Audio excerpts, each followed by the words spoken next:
Today's webinar is going to be hosted by Mr. Kafil, who heads up Kistlo's Procurement Cloud.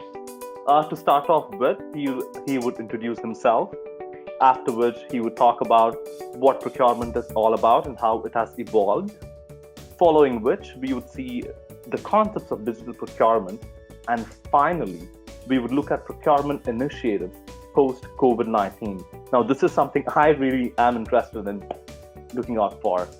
So let's hear from the man himself. Thank you, Naresh, for the wonderful introduction. I hope you can hear me well. First of all, welcome you all to this digital procurement session. Um, this is a topic close to my heart, right? Because this reflects the 12 years of my experience in procurement and supply chain domain, right?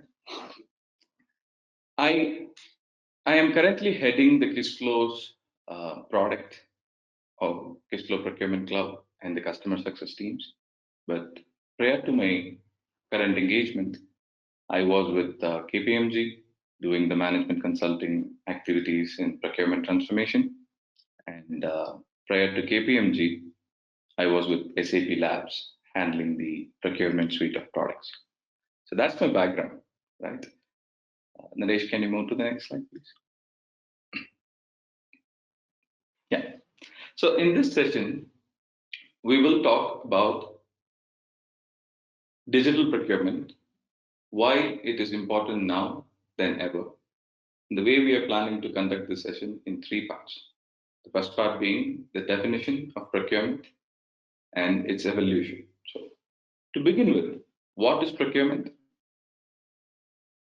The academic definition of procurement is the process of purchasing and acquiring a product or services from an external source, right?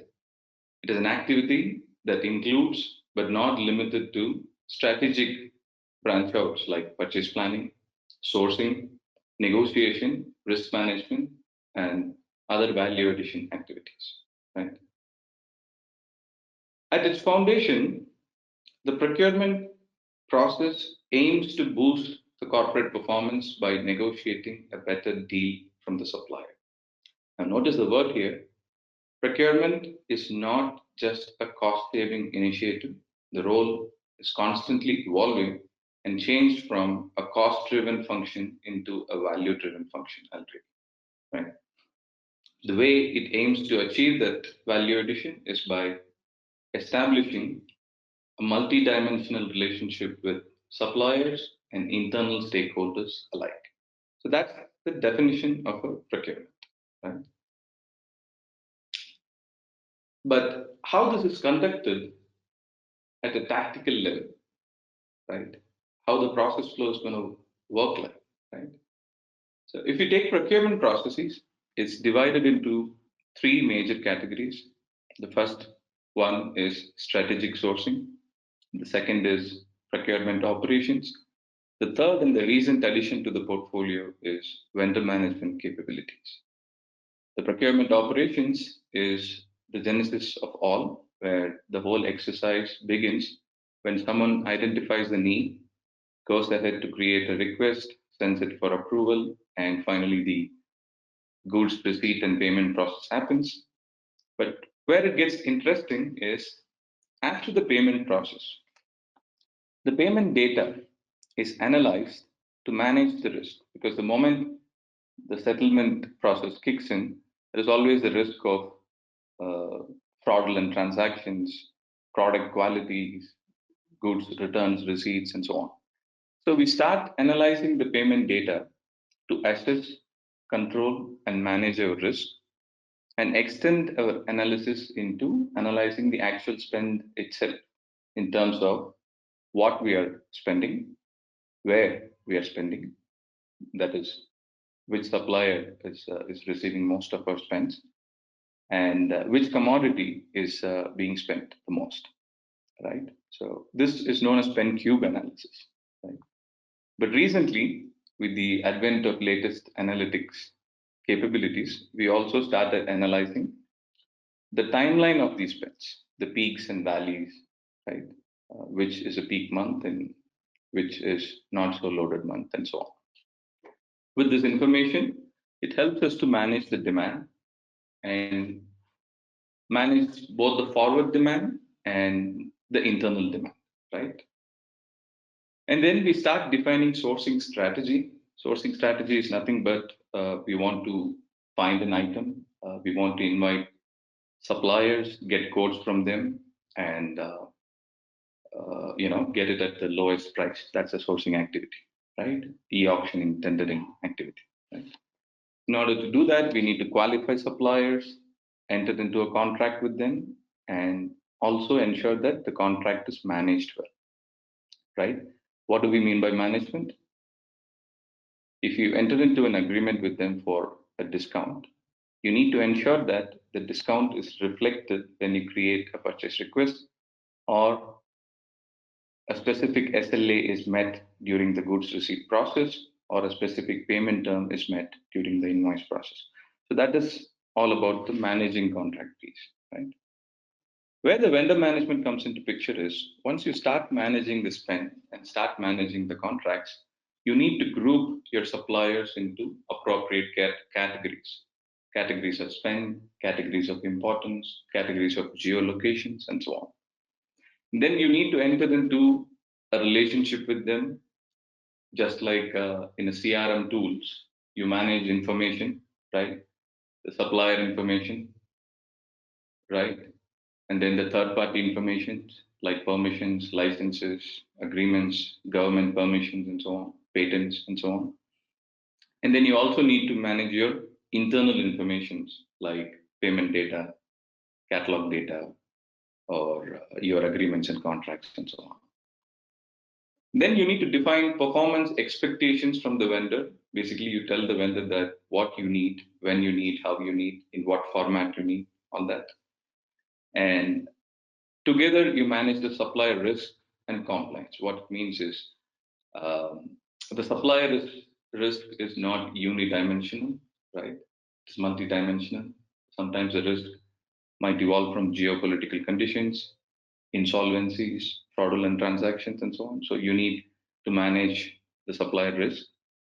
And you also need to manage their performance, which is nothing but adherence to their agreed upon contracts, right? So, as I was explaining, all these three groups put together form the procurement governance and performance management, which is the end-to-end procurement workflow, right? Next.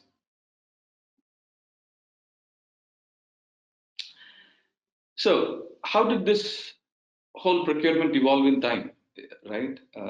Presently, we have very advanced capabilities in handling digital procurement, but all these processes that we have seen in the previous slide was executed even in the olden days, right?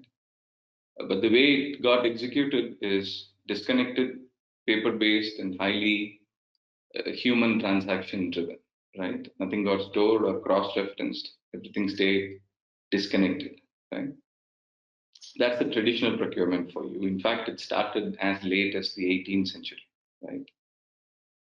But with the invention of telephone and other electronic systems, things started changing slowly. We started doing business in telephonic communication, fax-based communications, you leveraging mainframes to store supplier information, prices, and everything.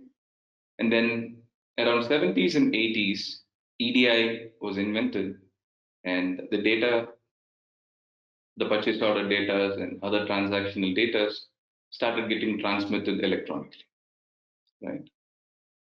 In the 90s, when internet got democratized, that totally changed the things for B2C commerce like Amazon, but it also improved the life of procurement professionals as well. It allowed us to communicate to the suppliers via emails. It allowed us to view the supplier website for content information. Basically, we use the internet for communication purposes, not to perform the procurement. Still, procurement was being done in offline electronic systems like ERPs. Around the late 90s, 2000s, cloud solutions like Ariba started coming into picture, and the capabilities got strengthened over a period of 15, 20 years. Now we are in an era what we can call it as internet-enabled procurement, also known as digital procurement, right? This is where we are right now. From here, the way things are progressing, it is evolving into cognitive procurement, where things can be automated. The tactical procurement activities that we have seen in the previous slide can be automated using RPA tools. We use AI and ML capabilities to do the classifications, to do the spend analysis. We use the blockchain capabilities to perform the goods receipt activity to ensure that a high value spare part or a high quality item like diamonds are traceable to its original source. And finally, we use the digital currencies to trigger the advanced settlement activities. So that's the procurement evolution in time. But in our today's session, we will be speaking mainly about the digital procurement capabilities and on that. Right? Next slide, please. So, what is traditional versus digital procurement? Right. So, the procurement process begins like what you are seeing in your screen. You identify what you need, have it approved, send the purchase order, and check if the supplier agrees, check when it will be delivered, confirm the goods receipt, do the invoice reconciliation, and also communicate to supplier about the payment. But traditionally, how it got done is, can you, yeah. So you identified what you needed via physical catalog books, phone. You basically call your existing suppliers to check what they had to offer. Or at that point of time, you had stuff like ask.com and so on. Approval was pretty much a manual process where you physically went to the manager, got signatures on a paper, or you emailed them asking for an approval. And purchase order got communicated via telephone or fax, right? And the supplier communication, like, if you want to know if the supplier is agreeing to ship the product or not, is done by phone. And then you again had to call them to check when the supplier is planning to deliver it, right? And you still entered the goods receipt using disconnected manual system that involved computers, but it also was done mostly manually, right? Invoice reconciliation was done 100% in a manual effort. You dealt with papers, right? And then payment information again happened in an offline format where you telephoned your supplier and informed them that the payment has been dispatched. But in a digital procurement, you searched online for what you needed. You used punch out catalogs, you used hosted catalogs, you used third party marketplaces like Amazon Business to seek what you need. And for approval process, the entire dynamic approval chain based on conditions was driven online. And the purchase order transmission happened online via EPOs. You used email or you used EDI or you used supplier portals to transmit the purchase orders. And then order acknowledgement, the supplier was able to provide back the confirmation via email or via the supplier portal. The shipping schedules was done online as well, right? The goods receipt was done against a PO. It was not disconnected. It was done in a linked fashion. And invoice reconciliation and payment information was done online as well using the three-way matching process and remittance confirmation process. But what is the benefit of doing this? What changed exactly from digital to from traditional to digital is by having things online, you were able to drive compliance, the hard savings, right? You were able to achieve process efficiencies, right, by finishing things faster. And finally, when it comes to accounts payable activities, you were able to totally automate the activity. Out of 100 invoice, 90 invoice didn't have to be opened. It matched with the purchase order, it matched with the receipt, it matched with the invoice submitted, and the payment got automatically approved, right? This is the biggest benefit of a digital procurement, right? Where you are able to do things better, faster, and cheap, right? That's the digital procurement, right? But why now? right? We all know the benefits of digital procurement. It was there almost for 10, 15 years now. But why now? Because procurement, unlike in earlier days, now it represents the major function of a business, right? It is not a siloed operation. It has operational and commerce impacts on every single department. It has a HR impact for contingency labor. It has an admin impact for travel and expenses management. It has a production impact. It has a category management touch points. It has an accounts payable finance team, right? The legal team is involved in contracts handling, right? Every single department in a company takes part in procurement activity. It is tough to manage without a digital workforce. And also because an average company spends close to 70% of their revenue on purchasing something from third parties. It is not like olden days where 60, 70% of value addition happened in-house. With the advent of globalization, everything is outsourced to manufacturing shops in China or India or Philippines, right? Less than 20% of value addition takes place in-house. Rest all is handled by suppliers, business process outsourcing, right? With having a digital procurement, we are also able to realize sourcing driven savings and process excellence driven savings that can help us save up to 14% of the entire spend that we are spending. Right? That's a huge savings, and that allows us to be cost effective in the market. Right. So all these reasons allowed us to invest in digital procurement all these days. But with COVID, there are additional reasons, compelling reasons, forcing us to get into digital procurement. We will see what is that. Naresh, can you move to next slide? Yes. With COVID, what happened is the competition became increasingly global. People got used to working remotely without seeing each other, without seeing your supplier. Suddenly, you started competing with the suppliers from faraway nations, right? You needed them to realize your profitable growth strategies, right? You need to move your activities to a cheaper location. The way you can do so is using digital procurement capabilities. You can enter into agreements, service contracts that allows you to develop new products in an emerging market, right? The ongoing cost reduction and profit margin pressures are higher, right? Companies are struggling to meet the sales targets, right? We are supposed to reduce our costs even further, right? We can use our e-procurement capabilities, the process excellence activities that we have seen in the earlier slides to realize the bottom line. More than the cost, to manage the availability of products and services became very critical, right? Suddenly, some geopolitical stuff happened and your shipment stopped receiving. Your production house suddenly came to a halt, right? Which you had no clue of, right? You need to manage your supply markets. You need to find alternative sources of supply using the e-auctioning, e-sourcing, category management capabilities. You need to, you can leverage the spend analytics capabilities to know what you're buying, when you're buying, with whom you're buying, so that you can negotiate a long-term contract, right?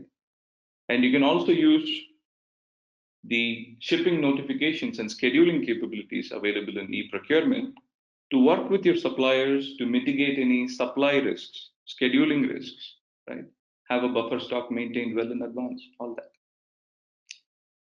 Now, with COVID, the marketing teams, the frontline teams, are under increasing pressure to launch new products, to launch cheaper products, right? As a procurement team, as a supporting function, by developing an easy to use approval forms, by working closely with suppliers, you can help the time to market reduction, right? You can work with suppliers to speed up the whole cycle time, right?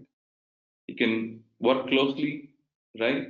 Ensure that all the approvals needed by the sales teams All the products needed by the factories and production houses are provided in the most speediest way possible.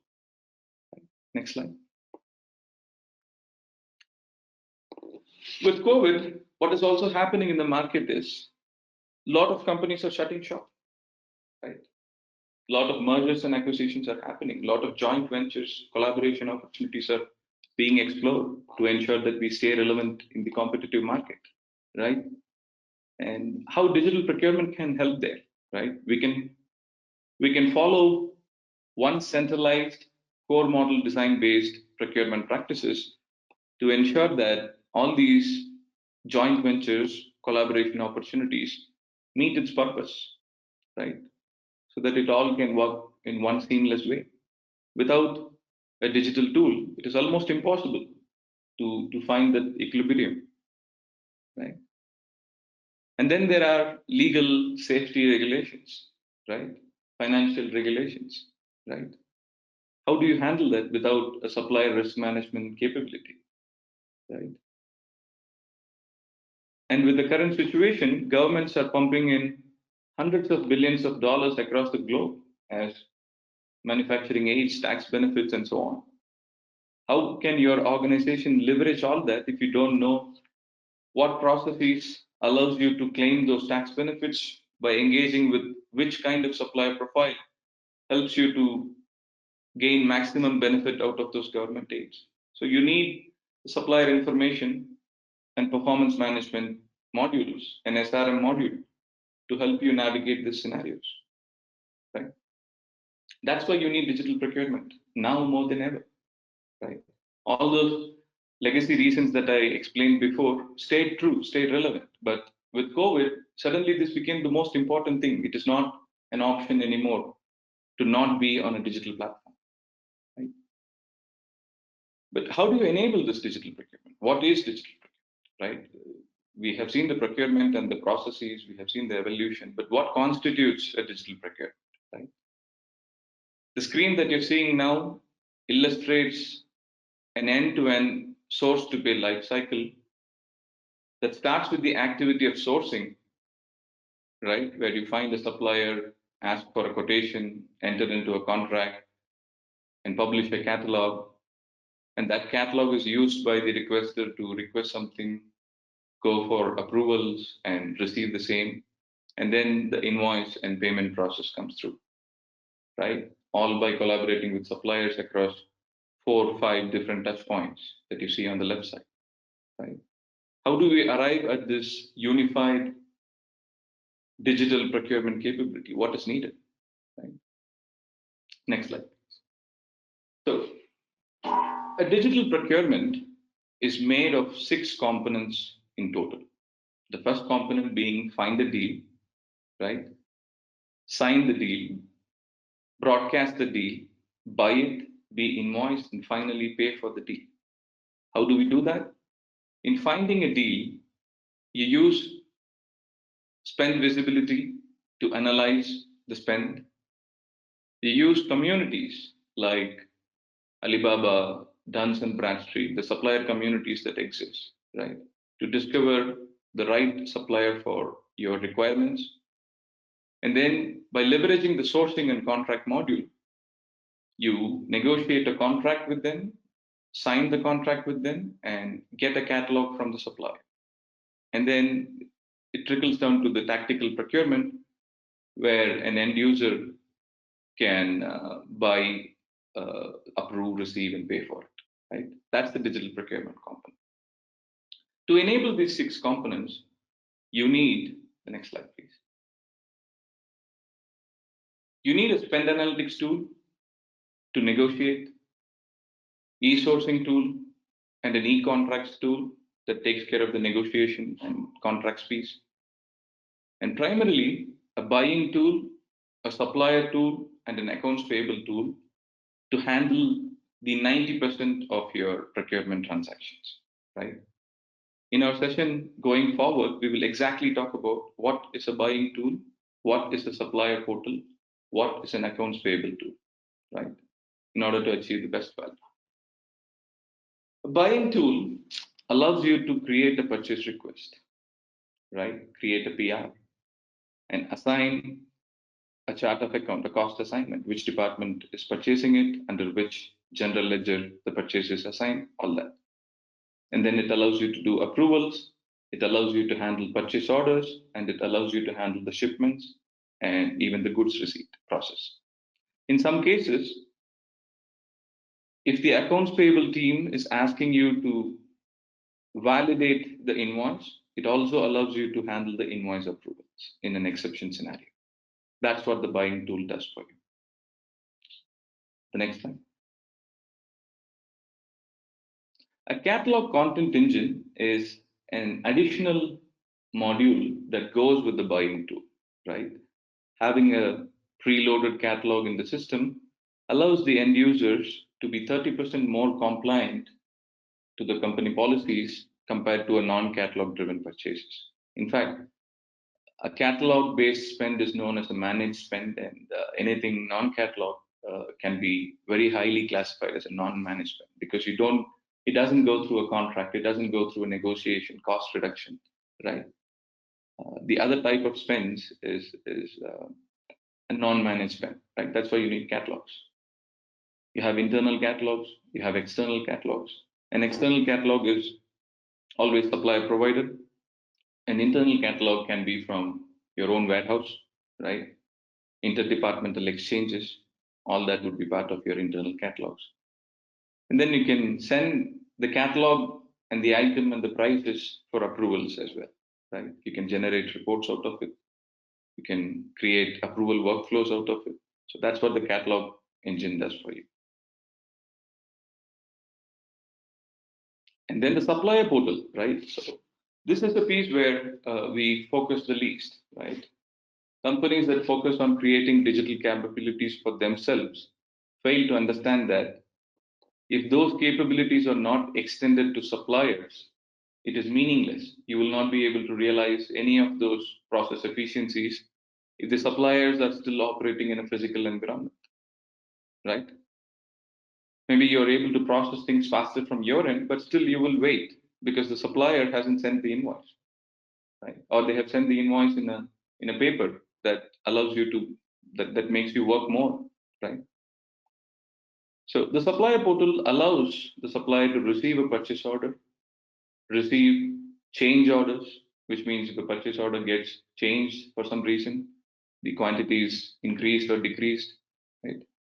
Or in some cases, the purchase order can get cancelled, right? And it also allows the supplier to send shipment notifications, right? The scheduling business, right? You ordered for 100 items, but I'm not going to deliver all the 100 in day one, right? It's going to be sent to you in 10 batches, right? That's a shipment notification. And then the supplier is also allowed to generate an invoice against the purchase order they have received, right? So from PR, the purchase request, to PO, to invoice, it is all one chain. The link is not broken anywhere. So there is no room for a manual or a human error, right? And when the invoice is submitted to the customer, the supplier also sees where their invoice is actually. Is it approved, rejected? Is it under some kind of a hold, right? So that they don't have to call you often to get to know when they will get their money, right? They can simply log into the portal and see the exact status. And finally, when they are paid, it is also displayed there, right? Reducing the dependency of supplier on you to get the information, right? Next, please. And finally, the accounts payable tool. This is the most critical, the last leg of a digital procurement operations, right? Because this is one activity where 100% automation can be achieved, right? The invoice is submitted by supplier. If it is within the tolerance settings, if it is within the approved deviations, right, like 1%, 0.1%, right, the invoice can automatically be approved and paid, right? Only for the exception cases, only for the dispute scenarios, an accounts payable team needs to open or touch an invoice and work to close it, right? So the accounts payable tool allows you to create an invoice, process a credit note. And for the uninitiated suppliers, it also allows to process the scan copies of invoice using the OCR technologies. Right? Next. So that's the 6 components of enabling a digital procurement. Right? And all those 6 components can be simply enabled by going through these 3 modules: a buying tool, a supplier's portal, a catalog engine, and an accounts payable, right? Because that constitutes close to 80-90% of your day-to-day business. But why would you do that? What is the benefit of it? Right? You handle all kinds of purchases in one unified process flow, in one unified interface, right? In a single cart management that allows you to be compliant with your company's policies, right?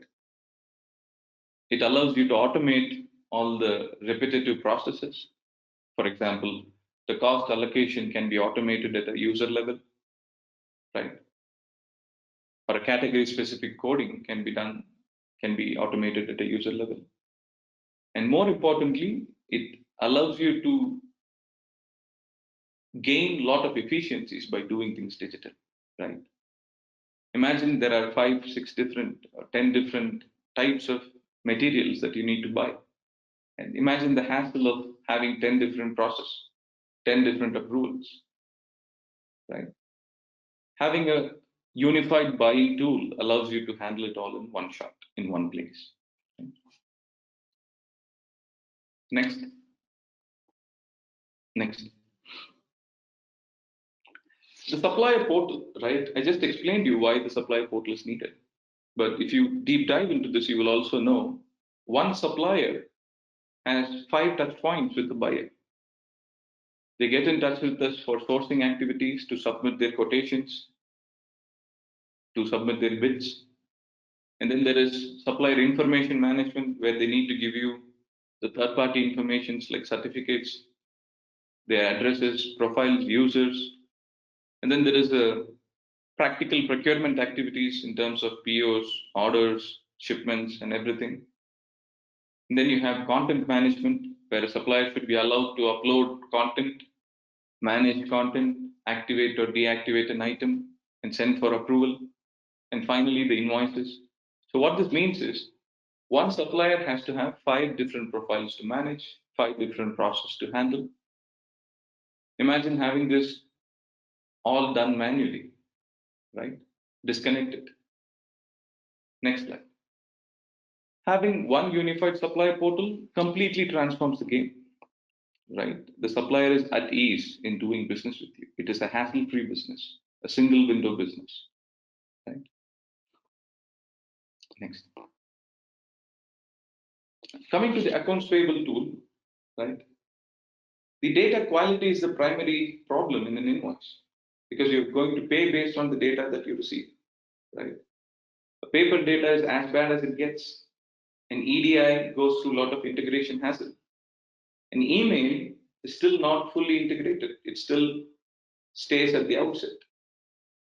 But if the invoice is received electronically, a rule-based invoice, it comes to you ready to consume.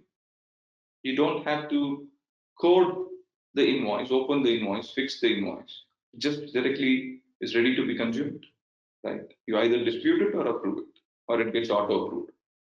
Right? Next.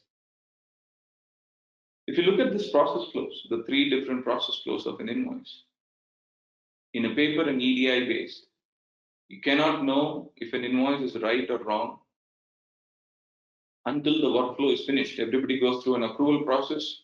Only then, only at the time of payment, you will get to know an invoice is good or bad, because it is paper. It doesn't have any reference systems. It cannot refer against a PO or a receipt. Right? In an OCR solution, things slightly get better, right? But still, the check happens after the submission, after some kind of an activity happens there. Right? But by using a supplier portal, right, you can have business rules that approves or rejects an invoice even before it gets submitted to you, right? The workload of an accounts payable team will get drastically reduced, right? An incorrect invoice or a wrong invoice won't even get submitted in first place. Right?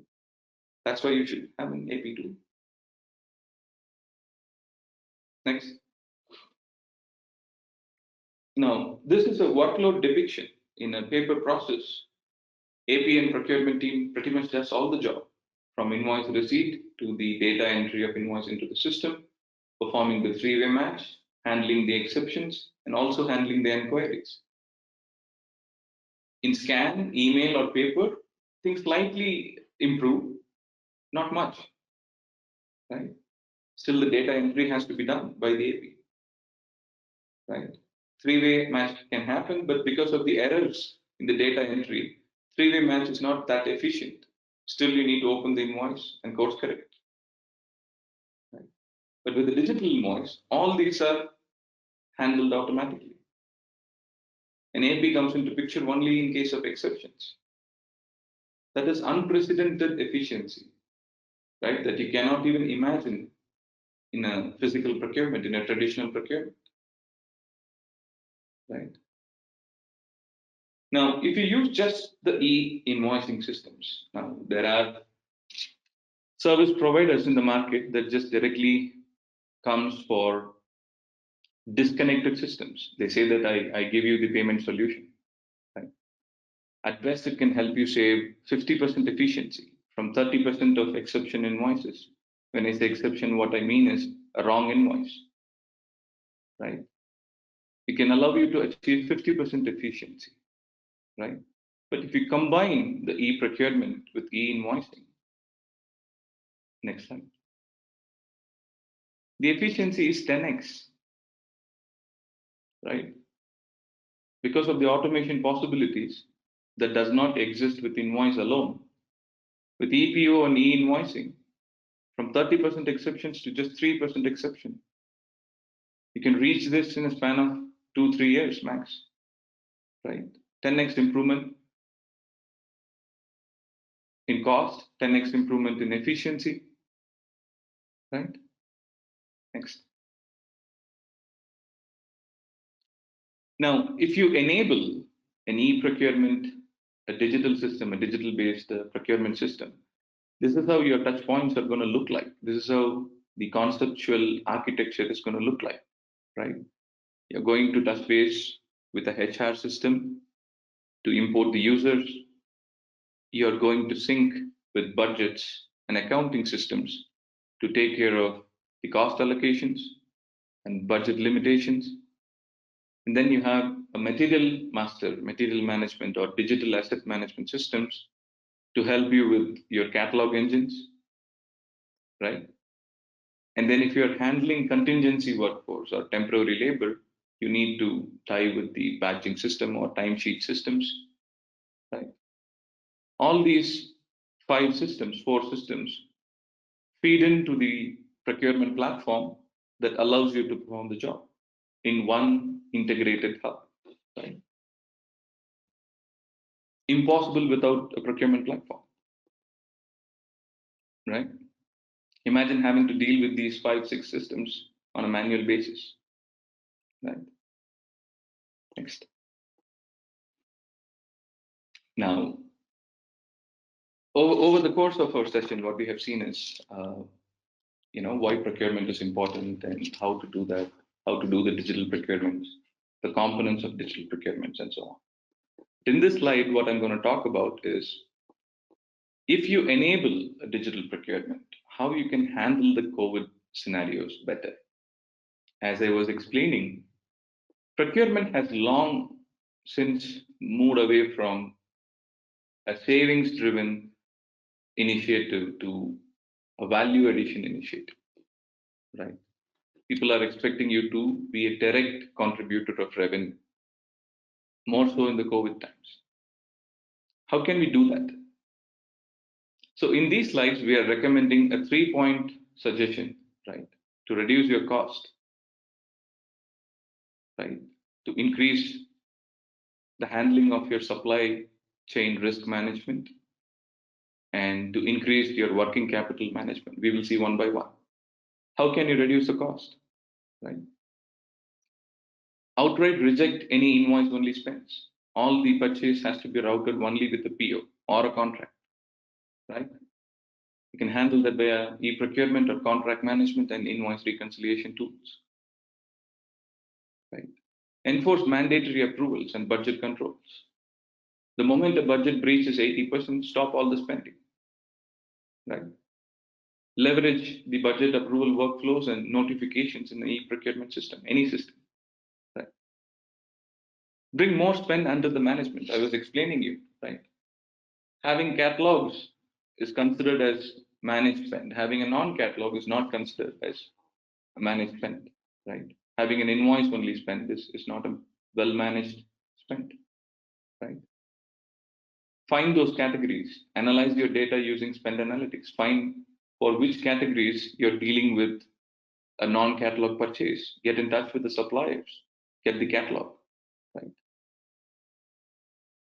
And prioritize your spend based on revenue linked categories only. Last year, same time, right? Analyze the spend, how much you spent on which category. For all the non-value addition, non-revenue linked categories, stop allocating. Reallocate all your expenditures to the categories that are linked with revenues alone, right? Leverage spend analytics for that, right? Get in touch with all your suppliers to renegotiate the terms, to increase your pricing discounts. And if you have any minimum order quantity restrictions, ask them to waive it off, right? The best way to find this would be to analyze all your contracts, find all the contracts that are nearing the expiry or contracts that are more than 2 years old, right? COVID is a fantastic opportunity to enter a renegotiation, right? This is a business emergency, right? Next slide.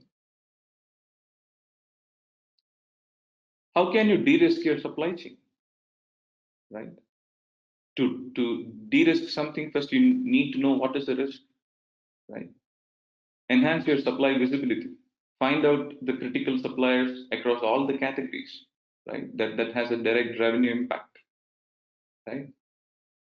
Monitor data for litigation, insolvency, legal proceedings, shutting shops, factories, right? You can use supplier risk management, information management, performance management systems to do all that. There are advanced cognitive capabilities in this specific area that allows you to monitor public news sites for supplier news. Right? Check your buffer stocks, especially for high risk categories. Right? Ensure that you have enough contingency in place. Right? Develop a local supplier base. The thumb rule is for any critical category, you need to have minimum 3 identified vendors, and you need to split the demand. Reduce any kind of a single source vendors. You never know when they will shut shop. Yeah? Now, there could be some suppliers without whom you can't do anything, right? For those kind of suppliers, sit with them to develop a joint recovery plan, right? Offer co-innovation, co-development initiatives.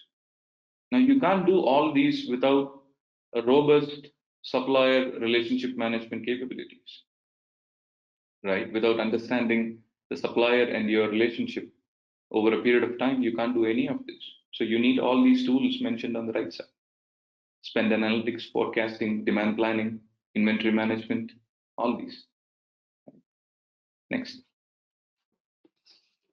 Finally, the working capital management, right?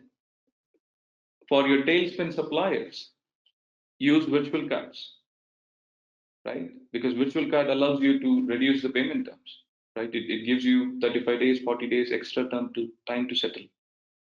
That has a direct impact on your working capital. An early payment discount program gives you a better ROI by market standards, 11-12% return on investment compared to treasuries and other financial instruments. Invest on early payment discounts, right?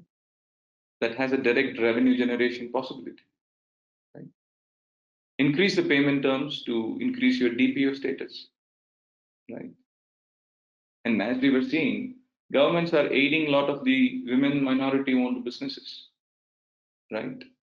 Find out the suppliers who are eligible for government aid, engage with them so that you get better payment terms, better contract terms, better settlement times, right? And help them to do business with you. You give business to them and get benefit from them, right? Reallocate your business. Find out how many inventory is in store to unlock value based on recalibrated forecasting, right? And if there are goods that are mid-flight, find out how many can be returned, right? How many are eligible to be returned, right? To do all these, you need to know forecasting capability, planning management, inventory management, right? All the enabling tech capabilities are listed on the right side. Yeah, next. Now that's how you can build your resilience. You can build your plan for business recovery aided by the procurement, right? Whereby the procurement organization is an equal contributor to the company's recovery in the same weightage as a sales organization, right? But all those are good. But what is the business case, right? How do I get to see any money? Right? Now, this is a case that we have built for a mid-sized department, an illustrative organization with $600,000 in an annual expenditure, right? With 10 or so employees. Now, if they are comparing an on-premise procurement software that costs 15,000 USD upfront versus a cloud software like Kishflow Procurement Cloud that almost costs the same thing, 15 to 20K per year. If you do the math that is shown in the figure, you would find that Cashflow Procurement Cloud is close to 50% cheaper, offering better capabilities. Because in these times when we're inching towards cognitive procurement, falling back on on-premise software is like going back on 20, 30 years, right? Doesn't make sense. And it is cheaper. Right? Next. With a cloud-based procurement, right? I have shown to you that you can achieve hard savings, you can achieve compliance and process savings and automation savings. But if you have to quantify them all, right, in the same illustrative 600,000 USD spend, right, the quantification math comes up to the saving possibilities of 1.5 million USDs in a span of 5 years at the lowest estimate. The high estimate, it comes up to 3.5 million USD, right? Now, these are not made up numbers. If you look at your right-hand side, the efficiency assumptions and the FTA assumptions will exactly tell you how we arrived at these numbers. Accounts payable automation alone can save you $400,000 at a low or $600,000 at a high level, right? Printing cost reduction, right? Analyst reports like Sterling Commerce or Forrester benchmarks gives you the numbers. You just add the math and you get the numbers, right? The benefit is uncomparable when you switch to a digital procurement tool, right? In a way, it is actually the best return on investment. Right? Next, please.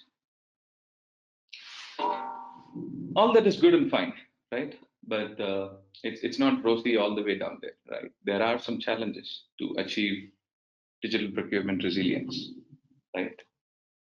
There are many challenges. I cannot list all of them here, but I try to list predominantly the four most faced up challenges, right?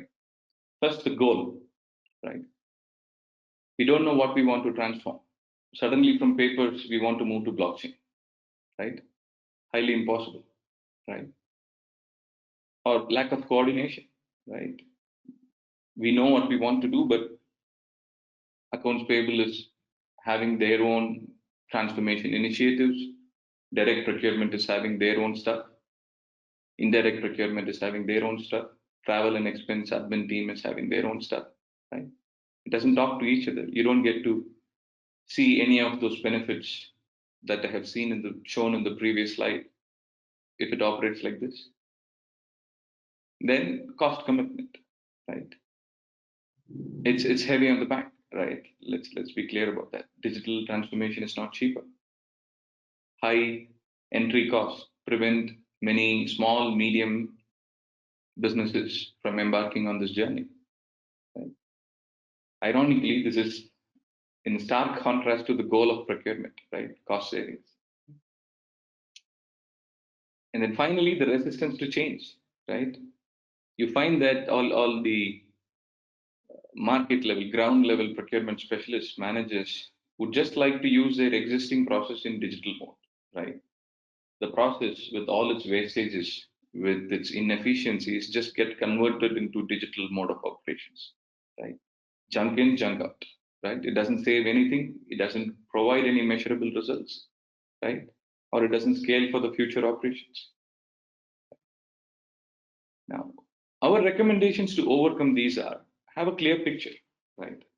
You can't achieve everything in one go. First, we need to focus on digitizing, and then we should focus on digitalizing, which is enabling the entire ecosystem, including the suppliers, come online. And finally, move towards an automation or cognitive procurement capability. Right? This needs to happen phase by phase, which means you need a vendor, you need a technology provider who can scale with you as you scale. Right? Offer tech capabilities at the lowest level and offer tech capabilities at the highest level of the spectrum. The breadth of service offering has to be there. For the lack of coordination, as we have seen all these while, procurement is not one single siloed department. We need to form a governance committee that has representations from multiple departments, right? Else, transformation is not going to happen. And for cost commitment, right, you need to identify a tech partner with full suite capability along with the services capability. Else, you're going to have a beautiful engine, but you don't know how to operate it. Right? Look for the single window experience. Someone who knows the product, someone who knows what to do with the product.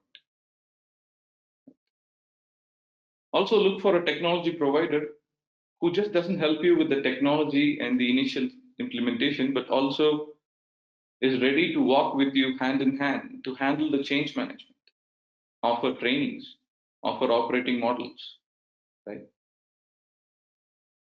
That's the only way to achieve a successful transformation. Next slide. Now, we are at the end of our session, right? Kissflow Procurement Cloud is a SaaS product that is built out of Kissflow platform that has the end-to-end capability that I just mentioned, that allows you to realize those millions of dollars of savings that we have seen in the slides in a span of 1 to 3 years, right? Starting from procure to pay, spend analytics, expenses, inventory, SIPM, supplier information and performance management, contracts, sourcing, invoice automation. It contains all, right, in one single package. Right? So we are trusted by close to 1,000 plus customers across the globe in every single geography. Right? There are some illustrative brands represented here. You have a startup like Engina, Gum, and you have a giant corporation like Saudi Aramco, who can all attest to our product capability. Right? Multi-geography, multicultural, multi-language, right? Suppliers from different customers from different walks of life, right? At different categories. Right? We take pride in saying that we were able to serve to all their requirements, and we were able to keep them happy and help them realize procurement resilience, especially during COVID times. Right? We worked with each and every one of our customers to see what they need, what we can do, what customization we can offer, right? to help them pass through these tough economic times, right? And with that, I would like to thank all of you who are part of this session, right? I thank you for attending, and I apologize to you for the initial screen sharing hiccups.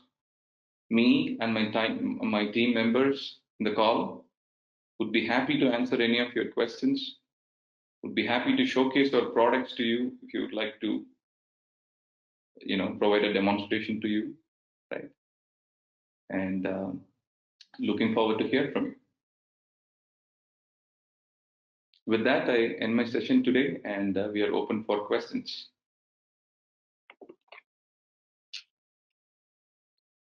So the question from Lokesh is, how do you see best of breed solutions versus full suite applications, as generally best of breed solutions struggle with integrations to ERPs?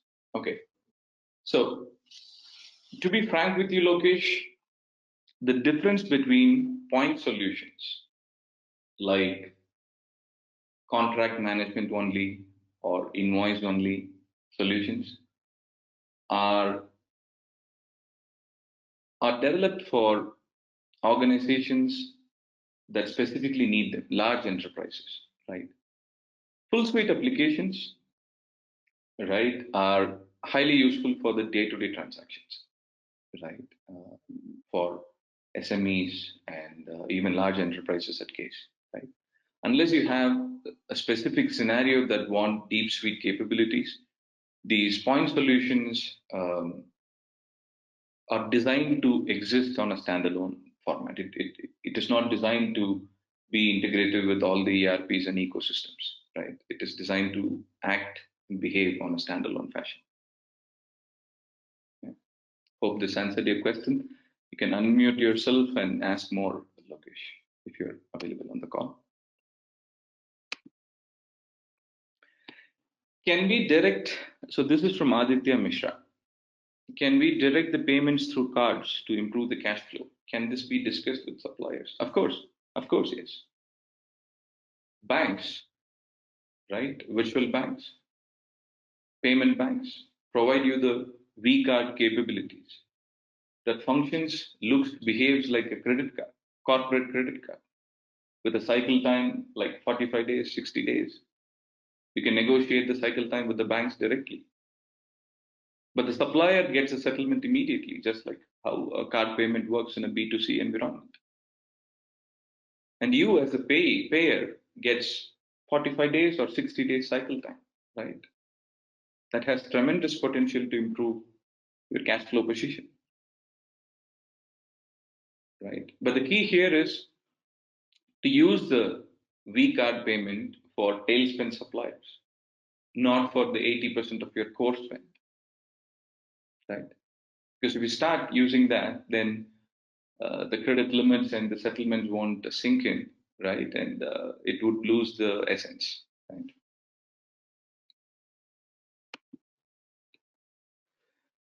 Victor asked me that how does your system integrate to the ERPs available? All right. So Kissflow Procurement Cloud comes with de facto integration capabilities, flat file based integrations, EDI based integrations, middleware based integrations, but more importantly, API based integrations, right? We have structured our architecture in such a way that it behaves like a headless ecosystem, right?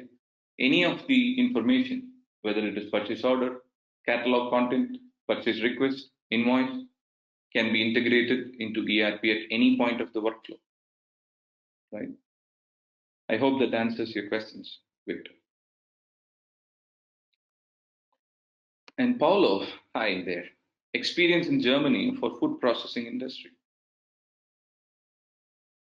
We do have German clients, not in food processing industry, but something very similar, Trivago, right? It's a travel and hospitality industry, quite close.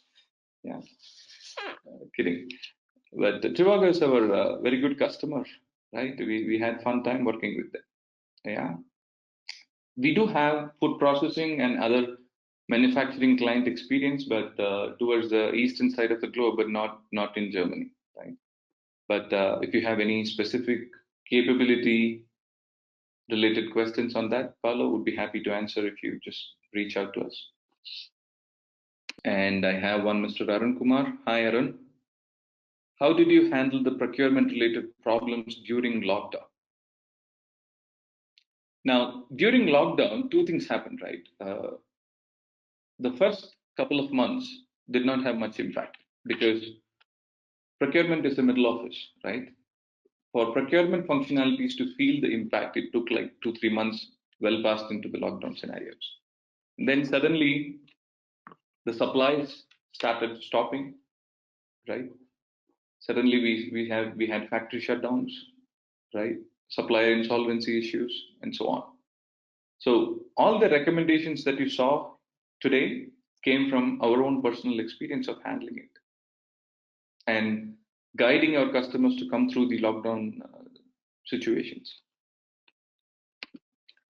And I have one, Mr. Fahad. Hi, Fahad. What tools are used in digital procurement? Good question. It's a refresher. There are 6 tools that I mentioned: a spend analytics tool, an e-sourcing tool, a contract management tool, a buying tool, a supplier portal, and finally the accounts payable tool. Right? What is the cost of this solution? Hi, Victor. You know, the cost information, unlike other service providers, we publish our prices. It is available in our portal, right? But still, I would, ask you to wait till our marketing team gets in touch with you, walk you through the end-to-end process, the pricings, discussions, all that. Right? Then I have Mr. Pradeep Kumar. Hi, Kafil. Hi there. There are quite a few procurement softwares in the market. Can you kindly explain how we are different? Right. Good question. Very good question. Right. The existing procurement product are opinionated in nature, right? A vendor a technology vendor A, B, or C, anything that you can take in the market, they come with a predetermined workflows, right? They say that there is one way to do business, right? But Kissflow differs from this approach. We respect our customers, we respect their internal processes. We go to them with our knowledge, but we don't enforce our knowledge on the customer process. The Kissflow Procurement Cloud is intelligent enough to offer an out-of-a-box solution, but also flexible enough to accommodate process deviations digitally, right? Any kind of process deviations, approval deviations, right? We are a no-code, low-code platform, which means from ideation to implementation, we will take weeks to build up something new from scratch, which no other vendor can promise to you in the market, right? They come to you with the release that are years in planning, half executed, right? That's the place KPC is different. And Mr. Fahad again, how can digital procurement work in a predictive demand approach? Good question, fantastic question. Now, the demand planning, as you might have recognized, is a strategic sourcing activity, right? Where does the demand come from for a procurement? There are multiple ways. There are reactive scenarios, which means after the customer places an order with you, you start placing internal orders to fulfill the requirement, make to order business, like furnitures, right? And then there is collaborative demand, which means you need the supplier to finish your product, but you're also a supplier, right? You're an assembly line, right? Original equipment manufacturer, right? Your suppliers provide parts to you, which you assemble and supply to somebody else, which is collaborative demand, right? And then the final part is predictive demand, which means based on the past data, you predict that you forecast that this is what your internal demand at a category level is going to be for the month of January, for the month of March, right? Your spend analytics tool is going to help you with that. Like I was saying, spend analytics earlier is used to be a spend cube because it gives you the approach of what you spent, where you spent, with whom you spent. Now, spend cube is not relevant anymore, right? There is a fourth dimension, when you spent, right? Once you have all these four dimensions built in, you will have a clear picture of what to expect in the coming seasons. That's how you can solve your predictive demand approach. I hope I answered. Then I have one Mr. Santosh from Luxembourg, Vodafone, no questions. Just wanted to say it is an excellent session. Thank you, Santosh. Thank you. I'm glad you liked my session. Despite the initial hiccups, I'm quite glad. We can talk offline, Paula. Of course, yes. Right. And one question from Soumyajit. How do you connect to SAP ERP using a middleware or API? Does it involve SAP licensing? Okay. So, Soumyajit, this is a scenario that we need to explore in detail. There are multiple methods of working here. If your company has an existing ERP admin team, we can leverage their capability to perform these integration. All right. If it doesn't have an existing technical administrator team, then I would like to understand how it is being currently managed. SAP ERP being an on-premise solution, the thumb rule is that it generally has an admin team to take care of things, right? So that team will be working closely with us because integration is not an easy business, right? I can expose my purchase order data with 10 fields, but SAP ERP want 20 fields. The metadata are different for Kissflow and ERP, right? So we need to do the functional mapping, right? Maybe you just want to integrate PO and not invoice, maybe the other way around. So we need to do a functional architecture, right?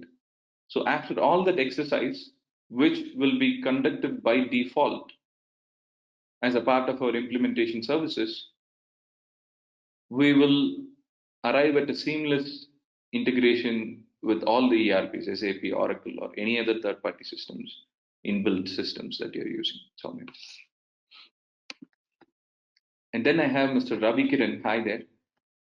So what is the USP of this SaaS comparing to the hot sellers in the current market like Coupa and Ariba? Good question, Ravi. So first of all, Coupa and Ariba, right? I'm while I'm not allowed to name the customers, all I can say is, there are articles about how products like Ariba are exorbitantly costly, right? It doesn't have customers; it has prisoners, right? Coupa is also aimed at the Fortune 500, right? The license cost alone will run you in $250,000, and then there is implementation cost. That is another $250,000. You will shell out $500,000 to $1 million, and a period of 6 months to 1 year transformation period. That works fabulously well for a Fortune 1000 company. But what about the Fortune 2000? What about a medium-sized enterprise? Don't they have business needs? So our SaaS solution aims to democratize technology, right? Which is earlier reserved for the high tier customer base, right? That's our USP. Can you run the system parallel to SAP or Oracle?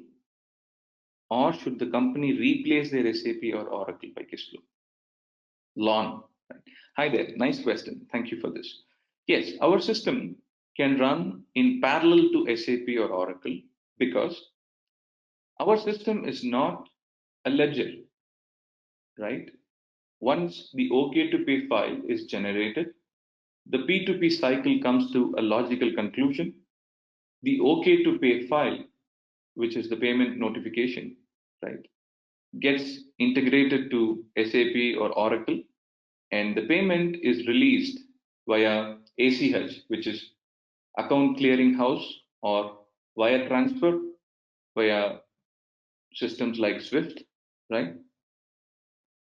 Or check-based settlements or self-bill based settlements happens in SAP or Oracle. So our system does not compete with SAP or Oracle. It sits on top to enhance the functionality, right? And then Mohammed Raga, hi there. How to deal with suppliers which does not have clear catalogs to use digitalized. Some suppliers used to handle by calls, sometimes must deal with an agent. Yeah. So very good question, Mohammed. That's why you need to find suppliers. If you look into the 6 components of digitalization, the second component is discovery, right? There are publicly available databases like Duns and Bradstreet that gives you a supplier database that gives you a list of supplier with whom you can have a direct working relationship, right? Now, there are some cases where the supplier doesn't have catalog. For example, if you're dealing with the government cannot give you a catalog based, services for an electricity or something, right? In those cases, exceptions are exceptions. But if you're able to digitalize 90% of our supply base, that in itself is a great transformation activity. Again, Victor, which ERP we have already integrated? So, Victor, literally we have samples from every one of the ERPs out there. We have hundreds of thousands of customer base, as you are aware. So we have integrated pretty much with SAPs and Oracles and NetSuites and almost everything that you can imagine there, Victor. And have you integrated Dynamics 365 from Microsoft? For which process group is important? Now, as I was explaining, as you can understand, right? When two systems decide to talk to each other, we need to sit and understand why they should talk to each other. What is the purpose? We need to architect it and then integrate it, right? If you're using Dynamics 365 for your front end operations, customer facing operations, CRM operations, right? That's a different story. But if you're asking, can we integrate OK to pay file with Dynamics 365 so that the payments can be released from Dynamics 365? Yes. If MS 365 has that capability, why not? Yes. Then I have one from Mr. Pradeep. Training, I think it's already answered. I have one from Sindhu. Hi, Sindhu. Does Kissflow provide vendor suggestions to buyers? If so, what kind of parameters will vendors be rated against? Now, Sindhu, I will be honest with you. We are a startup, right? Our company existed about, our Kissflow Procurement Cloud came to market about 2018 with a brand new approach to solve the procurement transformation problem, right? We are yet to develop our internal vendor recommendations, but our community building, our network growth managers are actively talking to thousands of vendors to form a centralized community where potential customers like you can pick and choose from, right? The vendors are evaluated for parameters like their supply, the pan globality of their supply base, right? Suppliers like Dell, suppliers like Amazon, where they can pretty much supply to any part of the world, right? And then their reputation, their brand, their service capabilities, all those parameters are being evaluated. And finally, I have one from Mr. Richard. How does your system work with tender submission, processing, and evaluation of the tenders electronically? So that's the end-to-end of strategic sourcing initiative, Richard. We have the capability to have strategic sourcing in 2 formats. One, request for proposal, wherein you can ask a supplier if they're willing to engage with you.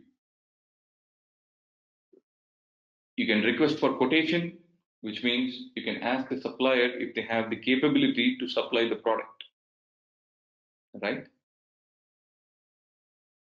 And then RFI, where you can ask a supplier just for information. RFI, RFQ, and RFP, right? In the order of RFI first, then you reach to a supplier, ask them, do you have a pencil?